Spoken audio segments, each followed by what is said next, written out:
नमस्कार दोस्तों, एक बार पुनः स्वागत है आपका हमारे इस यूट्यूब चैनल वेद साधना पे।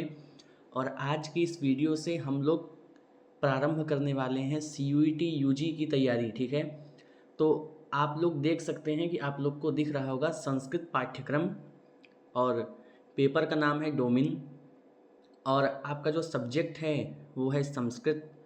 और संस्कृत 325 कोड का जो है यह पाठ्यक्रम है। तो मैं आपको बता दूं कि आप CUET UG की परीक्षा को यदि आप दे रहे हैं तो उसमें आपका जो है संस्कृत का पेपर जो होता है उसमें दो पेपर होते हैं, एक डोमिन का पेपर होता है, एक लैंग्वेज का पेपर होता है। तो डोमिन क्या है और लैंग्वेज क्या है? देखिए, डोमिन जो है वो बनारस हिंदू यूनिवर्सिटी के लिए जो है कंपल्सरी जो है एग्ज़ाम है। इसको आप देंगे तो आपको BHU में एडमिशन मिलेगा। जैसा कि पिछली बार हुआ था कि आपका जिस पेपर में सबसे ज़्यादा नंबर है उस नंबर के आधार पे आपको बनारस हिंदू यूनिवर्सिटी यानी BHU में एडमिशन आपको मिलता था। लेकिन इस बार जो है वह नियम बदल गया है, और इस बार केवल और केवल BHU ने डोमिन पेपर से ही एडमिशन लिया है। तो उसी डोमिन जो पेपर है उसी का जो पाठ्यक्रम है वो आपकी स्क्रीन पर आपको दिख रहा होगा। तो चलिए हम लोग उसको देखते हैं। सबसे पहले कि हम लोग का जो है सिलेबस क्या है, उसके बाद पहले वीडियो में हम लोग सिलेबस देख लेते हैं। सबसे पहले हम लोग को ये देखना है कि हम लोग को पढ़ना क्या है, इसीलिए हम लोग सिलेबस को देख रहे हैं। ठीक है, और अगले वीडियो से हम लोग आपके पेपर में कैसे प्रश्न पूछे जा सकते हैं, आप पेपर देने जाएंगे तो आपसे इस पाठ्यक्रम के द्वारा कैसे प्रश्न आपको मिलेंगे वहाँ पर करने के लिए, उसको हम लोग देखेंगे। सबसे पहले हम और आप आज सिलेबस के बारे में जो है कंफर्म करते हैं। तो देखिए, आप लोग को दिख रहा होगा संस्कृत डोमिन 325, संस्कृत पाठ्यक्रम डोमिन संस्कृत 325 कोड। ठीक है, अब आते हैं हम लोग अपने सिलेबस के ऊपर। अब देखिए, हम लोग सिलेबस के ऊपर आ गए हैं। यहाँ पे आप लोग को दिख रहा होगा अच्छे से। देखिए, यहाँ पे आप लोग को एक नोट दिख रहा होगा, इसमें लिखा हुआ है। सबसे पहले आप लोग को ये पता होना चाहिए कि आप लोग के पास कितने क्वेश्चन रहेंगे और आपको उन क्वेश्चनों में से कितना आपको करना है। ठीक है, तो आपके पास जो है 50 क्वेश्चन आपको दिए जाएंगे, और 50 क्वेश्चन में से आप लोग को 40 क्वेश्चन जो है वो करना रहेगा। ठीक है, और प्रत्येक नंबर का जो है प्रत्येक क्वेश्चन का माइनस मार्किंग होता है। माइनस मार्किंग मतलब ये हुआ कि जैसे आपने कोई क्वेश्चन अगर गलत कर दिया तो जो आपने गलत किया उसका नंबर तो आपका कटेगा, लेकिन जो आपने सही किया है उसमें से भी आपका एक नंबर कट जाएगा। ठीक है, ये माइनस मार्किंग होता है। अब देखिए, यहाँ पे आप हम सिलेबस देखते हैं। पहले नंबर पे देखिए लिखा है यहाँ पे शब्द रूपाणि वाक्येषु विभक्ति प्रयोगाः। अब देखिए, यहाँ पे शब्द रूप की बात हो रही है, तो सबसे पहले अजंत शब्द रूप देखिए आप लोग। अजंत शब्द रूप में आप लोग को दिखेंगे। देखिए, ये हो गया आपका बालक। ठीक है, बालक का शब्द रूप है, और रमा का शब्द रूप है, कवि का शब्द रूप है, और मति है, वारी है, नदी है, और शिशु है। उसके बाद धेनु है, मधु, पितृ, मातृ, द्वितीय, सखी, दात्री, और नृ, और स्वस, और अक्षी। ये हुए अजंत शब्द रूप। अब हलंत पे आते हैं। तो हलंत में आपको पढ़ना क्या है? राजन शब्द रूप, भवत, आत्मन, विद्वस, वाच, पथिन, मरुत, तादृक, दिश, धनिन, पंचन, अष्टन, और नवन, और दसन। अब सर्वनाम शब्द रूप जो हैं उनके ऊपर आप आइए। देखिए, यहाँ पे क्या है? सर्व है, तत् है, और यत है, किम शब्द है, इदम शब्द है। इदम शब्द जो है वह त्रिशुलिंगेषु अर्थात तीनों लिंगों में। ठीक है, अब अस्मत् शब्द है और युष्मत् शब्द है। ये हो गया आपका पहला।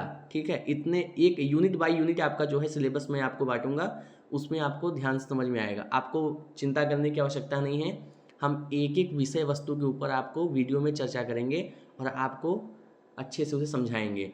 जैसे आप ये सोच रहे होंगे कि मैं केवल बालक का शब्द रूप आपको बता दूंगा और फल, रमा, कवि, मति का इत्यादि का जो इसमें दिया है वो सब आपको करना होगा, ऐसा नहीं है। मैं एक एक टॉपिक के ऊपर आपके साथ चर्चा करूँगा। ठीक है, अब देखिए, यहाँ पे दूसरे नंबर पे आता है धातु रूपाणी। ठीक है, परस्मैपदिनः।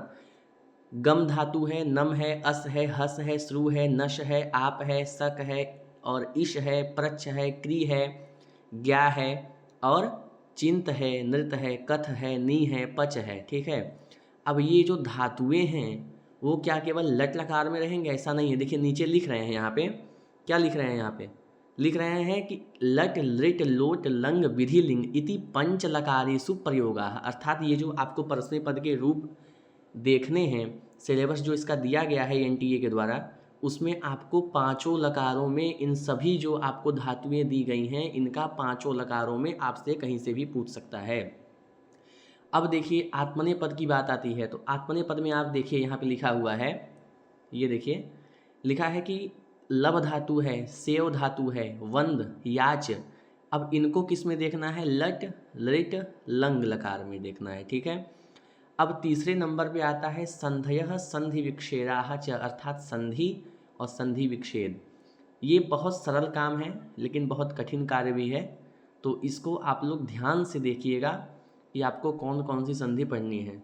आपको चिंता करने की आवश्यकता नहीं है, सब आपको अगले वीडियो से एक एक वीडियो के माध्यम से हम आप लोग को बताएंगे कि कैसे कैसे ये संधि है, स्वर है, दीर्घ संधि है, गुण संधि है, वृद्धि संधि है, इसको हम आपके साथ चर्चा करेंगे, ठीक है। तो देखिए क्या है, स्वर संधि है। स्वर संधि में के अंतर्गत क्या है? दीर्घ से है, गुण है, वृद्धि है, यण है, अयादि है और पूर्व रूप है। व्यंजन संधि के अंतर्गत है आपका श्चुत्व संधि है और ष्टुत्व संधि है, जस्त्व संधि है, अनुनासिक है, अनुस्वार है और परसवर्ण है। विसर्ग संधि के अंतर्गत है उत्तम रत्वम लोपः विसर्ग स्थाने स श स। अब आता है मुख्य, चौथा नंबर जो है वह है समासाः विग्रहाः च। अब ये जो है ये मुख्य टॉपिक है थोड़ा, इसको भी आप लोग ध्यान से देखिए।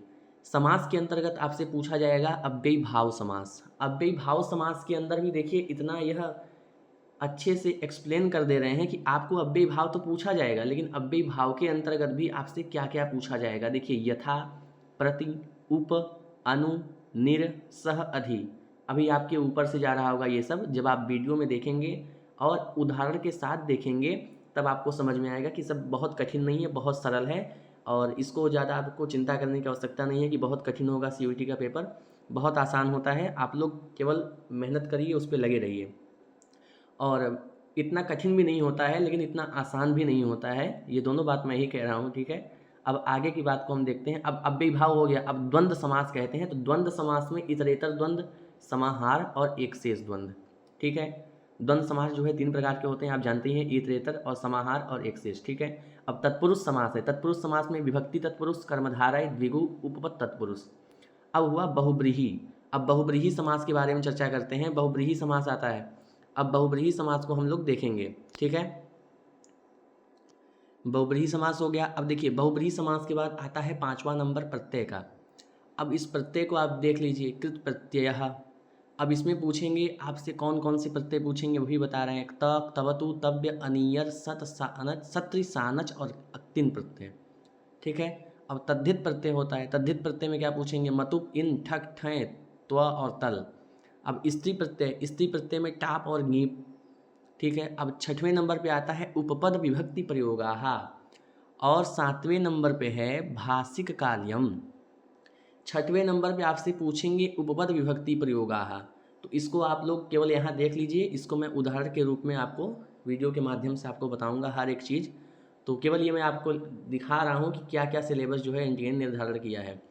अब सातवें नंबर पे है भाषिक कार्यम, तो यहाँ पे विशेषण विशेष्य पद चयन, कर्तृ क्रियापद चयन, पर्याय और विलोम पद चयन। आठवें नंबर पे है छंदसाम सोदाहरण लक्षण परिचय श्लोकेषु छंदो अभिज्ञानम। तो छंद के अंदर आपको क्या क्या पढ़ना है? अनुष्टुप छंद, उपजाति छंद, वंशस्थ छंद, वसंत तिलका, मालिनी, शिखरड़ी, शार्दुल, विक्रीडितम और मंदाक्रांता। 9 नंबर पे है आपका शब्दालंकार एवं अर्थालंकार च। तो इसमें आपको पढ़ना है, शब्दालंकार के अंतर्गत पढ़ना है आपको अनुप्रास, यमक और श्लेष। अर्थालंकार के आपके पढ़ना है इसके अंतर्गत उपमा, रूपकम, उत्प्रेक्षा और अर्थांतर न्यास। और 10वें नंबर पे है संस्कृत साहित्यस्य सामान्य परिचयः।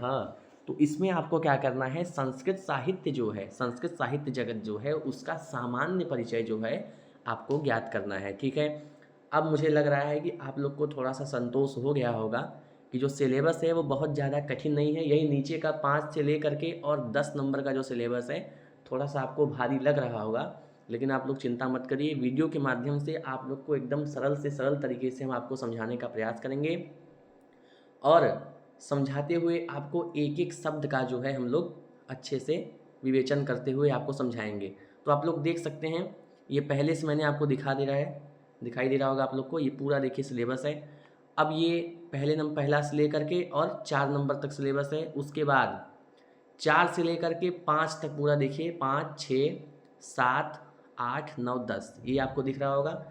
और इस पीडीएफ का, इस सिलेबस का जो पीडीएफ है उसका लिंक मैं आपको डिस्क्रिप्शन बॉक्स में दे दूंगा, ताकि आप वहां से जाकर इसको देख लें।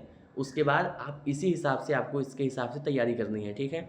वैसे अब अगली वीडियो से हम जानेंगे कि आप लोग कैसे क्वेश्चन को वहाँ पे सॉल्व करेंगे, अर्थात इस सिलेबस को आपने देखा। अब इस सिलेबस के आधार पे जैसे मान लीजिए ये जो पहला नंबर है, इसमें पूछा है कि बालक शब्द का रूप, तो क्या पूरा बालक शब्द रूप पूछ सकता है? ऐसा नहीं होगा। जैसे पूछ लेगा आपसे कि बालक जो शब्द है, शब्द रूप है, उसमें षष्ठी एक वचन में क्या बनता है, पंचमी एक वचन में क्या बनता है, चतुर्थी एक वचन में क्या बनता है, चतुर्थी बहुवचन में क्या बनता है। तो इस प्रकार से आपसे प्रश्न पूछेगा। तो उसके लिए आपको चिंता नहीं करनी है। अगले वीडियो में आपको बताऊंगा कि किस प्रकार के प्रश्न जो है पूछे जाते हैं, ठीक है। पुराना पेपर आपको दिखाएंगे और उससे आपको समझाएंगे, ठीक है। आज के लिए इतना ही। पुनः मिलेंगे हम लोग अगले वीडियो में, तब तक के लिए धन्यवाद।